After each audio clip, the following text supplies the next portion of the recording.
Bon, Ouais, il faut qu'on en parle. ouais, c'est une responsabilité. C'est un devoir. Mel Gibson qui a fait la promotion du film Sound of Freedom, un film dont on en avait parlé lors d'une précédente vidéo, assez brièvement. Le film traite d'un sujet assez délicat, ça a fait réagir pas mal de monde, notamment au niveau des médias, et selon lui, il s'avère être d'une importance majeure, en parlant du film. Un des problèmes les plus perturbants aujourd'hui est le trafic humain, et en particulier le trafic d'enfants. Donc ça c'est le sujet dont traite le film. Notre futur, ce sont nos enfants. Maintenant, la première étape pour éliminer ce crime est la prise de conscience. Allez voir Sound of Freedom, a déclaré la star hollywoodienne. Une publication qui fait le buzz sur la toile. Enfin, la vérité sur la traite d'enfants. Ce film expose le mal que les élites font aux enfants et la planète entière va devoir le visionner. Bravo Mel Gibson, peut-on lire parmi les milliers de réactions dans le monde. Des réactions quasiment unanimes. Enfin, quasiment, parce qu'il y a quand même certains... Enfin bref, on va lire ça ensemble. Comme je le disais, on en avait parlé lors d'une précédente vidéo, notamment au box-office. Par rapport à Indiana Jones, ouais. Là, il est en train de battre des records. Enfin, pas battre des records, mais en tout cas, il avait réussi à surpasser Indiana Jones lors de la journée du 4 juillet. Aux États-Unis, ouais. Là, il avait remporté plus de... Je sais plus c'était combien exactement, je crois qu'ils le disent un peu plus bas. Ouais, c'est ça, c'était... Le film, il avait rapporté environ 5407 $ par salle. Tout ça pour dire que le film fonctionne plutôt bien, et surtout, il est très bien reçu. Le PDG d'Angel Studios, donc la boîte qui a produit le film de Sound of Freedom, Neil Harmon, a déclaré « Grâce aux fans de tout le pays, Sound of Freedom a remporté la première place en tant que film numéro 1 américain le jour de l'indépendance. Nous avons reçu de nombreux messages nous informant que les cinémas sont soit complets, soit complet.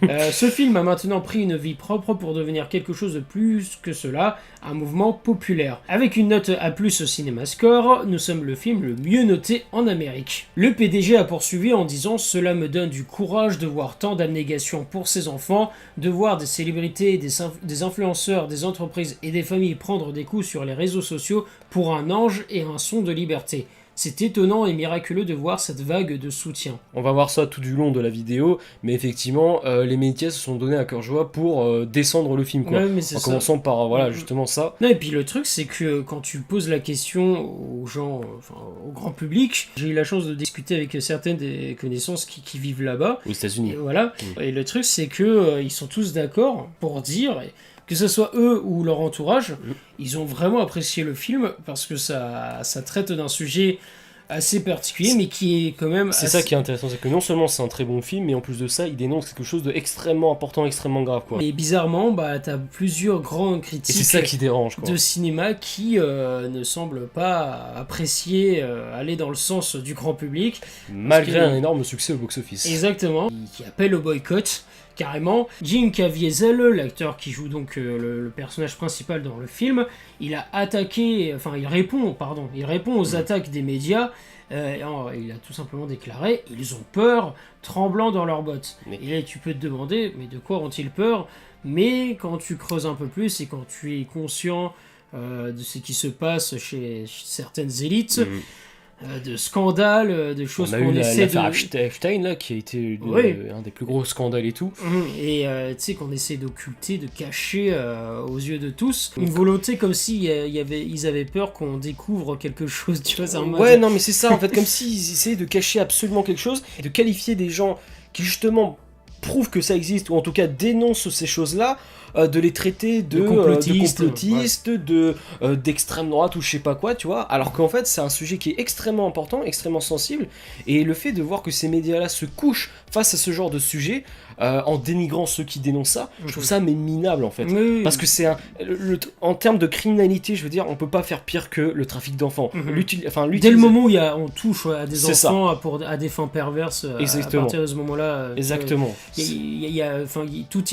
Tous les crimes sont condamnables, mais il n'y a pas pire. C'est ça. Normalement, envers les enfants, quoi. C'est ça. Normalement, ça devrait être un sujet qui devrait mettre tout le monde d'accord en fait. Le trafic d'enfants, c'est mal, point barre. Tu vois, genre, et les médias devraient limite encourager le film, parce que ce qui est dérangeant... Parce que malheureusement ça existe. On va aller dans ça, tu vois, quand par exemple t'as Le Monde qui dénonce le film comme étant, qui galvanise les sphères complotiste, tu vois, genre en fait c'est le film, il dénonce quelque chose certes, mais en même temps, tu vois, ça va alimenter la sphère complotiste, donc il est problématique. Ouais. En Alors fait, qu'en vrai, il dénonce un véritable problème, tu vois, mais au lieu de voir la chose comme ça, bah forcément, ils y voient un message complotiste, tout ce que tu veux. Et... Voilà, c'est ça, t'as Libération, t'as oui, non, mais c'est ça, t'as la plupart des médias libéraux, etc. T'as The Guardian qui a dit qu'en gros c'était un thriller qui paranoïaque, t'es un film paranoïaque. C'est ça, dans un film paranoïaque. En fait, non, ça n'existe pas. En fait,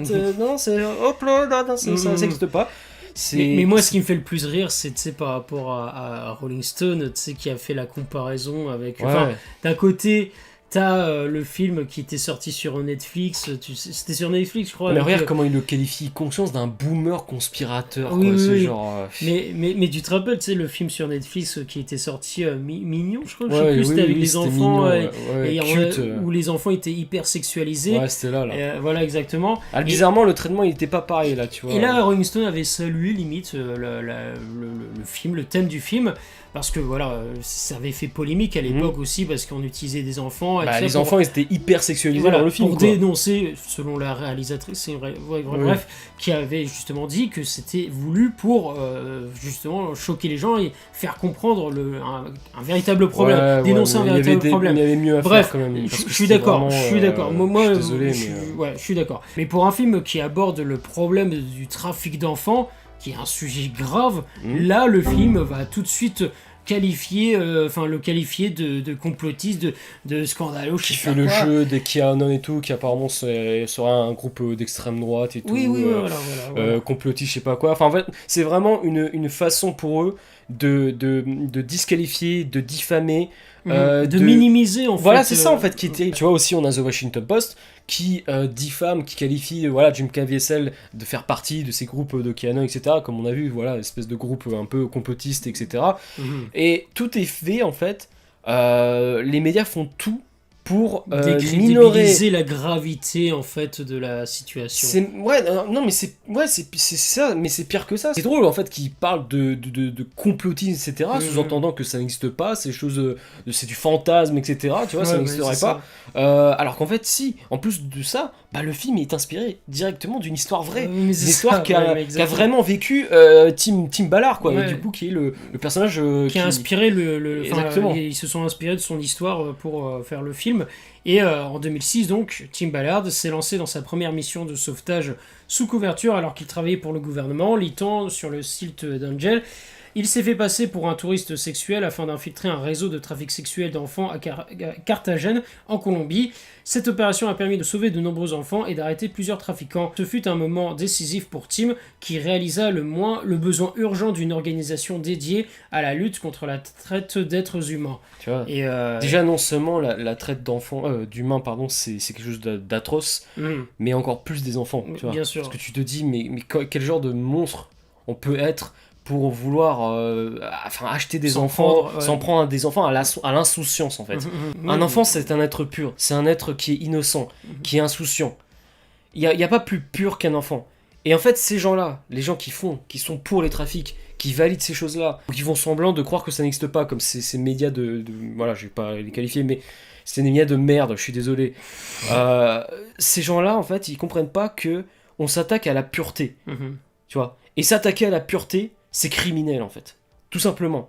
Donc moi je trouve ça très bien que si ce film marche, ce qui est le cas aux États-Unis, je trouve ça très très bien. J'espère qu'il sortira en France, parce que si ça permet aux gens d'être sensibilisés sur cette chose qui est le plus gros crime du monde, je tiens à le dire, le trafic d'enfants, il n'y a pas plus gros crime au monde, s'attaquer à la pureté, à l'insouciance, etc.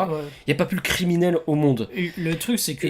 Vas-y, je te laisse. Et que si justement ça permet de sensibiliser sur ça, c'est très bien en fait. Et j'espère que le film marchera mieux au-delà des États-Unis, quoi. Mais après, c'est là le souci, c'est que quand tu vois ces médias comme Rolling Stone qui vont attaquer non pas forcément le film, mais qui vont s'attaquer aux gens qui ont travaillé pour ce film, ou toutes les personnes qui ont apprécié ce film, tu vois, qui vont s'attaquer à ce genre de personnes. En fait, tout simplement parce que les gens qui vont défendre ce film sont soi-disant font partie d'un certain parti politique, les médias vont faire partie de l'autre, et parce qu'ils sont adversaires, ils vont se tirer une balle l'un envers l'autre. Et le truc, c'est qu'au lieu de se concentrer sur le véritable fond du problème, c'est-à-dire un problème qui devrait être partagé par tous, comment dire, un problème que tout le monde devrait se mettre d'accord pour le résoudre exactement, ensemble. Eh ben non, en fait, vu qu'on est adversaire, eh ben non, en fait, on continue à se chamailler et tout ça. Alors, je veux bien que pour certains sujets, ok, on ne soit pas d'accord et que on a une vision différente des choses, mais il y a des sujets, je suis désolé, mais tu ne peux pas discuter, que tu sois adversaire ou non, bah pour ce genre de débat, de combat, on devrait être rassemblés. Même si on est adversaire d'un point de vue politique, de gauche ou de droite, voilà, ça devrait tout le monde être d'accord. Pour ce genre de combat, on devrait être ensemble parce que c'est un truc universel, c'est un truc qui devrait toucher tout le monde, peu importe nos idées.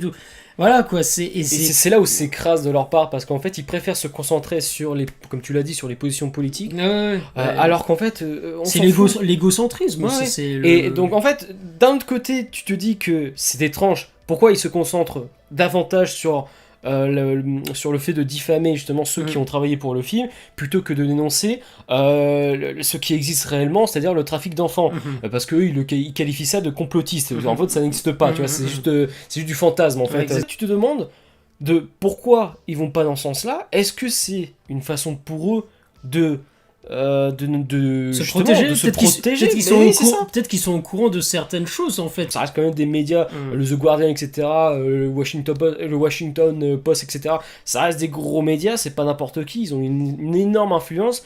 Donc si eux, derrière, ils ont des petits trucs concernant ces histoires-là, c'est sûr qu'ils sont mal barrés, donc ils ont tout intérêt à défoncer le film, etc., à dire que ça n'existe pas, c'est complot, etc. C'est absurde, mais là on part dans le complotisme. Ceci dit, c'est quand même assez curieux qu'ils se sont tous légués contre ce film, alors que, comme tu l'as dit tout à l'heure, qu'on soit de gauche ou de droite, etc., qu'on ait des avis, tous rassemblés pour on devrait tous être d'accord sur le fait que le trafic d'enfants, il n'y a pas plus grand crime dans le monde en fait, et que tout le monde devrait être conscient que ça existe, et que c'est voilà, que qu'il faut y mettre un terme en fait, qu'il faut mettre un terme absolument, parce qu'on s'attaque à la pureté des enfants, à l'innocence des enfants, et s'attaquer à la pureté, il n'y a rien de plus dégueulasse en fait. Donc voilà, c'était une vidéo avec un sujet sensible, certes. Peut-être que tu voulais rajouter un petit truc avant. Non, mais termine sur ça, sur pas touche aux enfants quoi. Voilà, tout simplement, pas touche aux enfants, pas touche à l'innocence, pas touche à ça. Moi je trouve ça très bien, encore une fois, que le film marche, parce que c'est pas n'importe quel sujet. Parce que malheureusement malheureusement ça existe, et qu'il faut que ça s'arrête en fait. Et c'est très bien que des gens se lèvent pour que des choses comme ça n'existent plus. Voilà. Bref, voilà, c'était une vidéo assez particulière parce que c'est quand même un sujet sensible, mais on tenait à partager cela avec vous. N'hésitez pas à nous dire dans les commentaires ce que vous en pensez.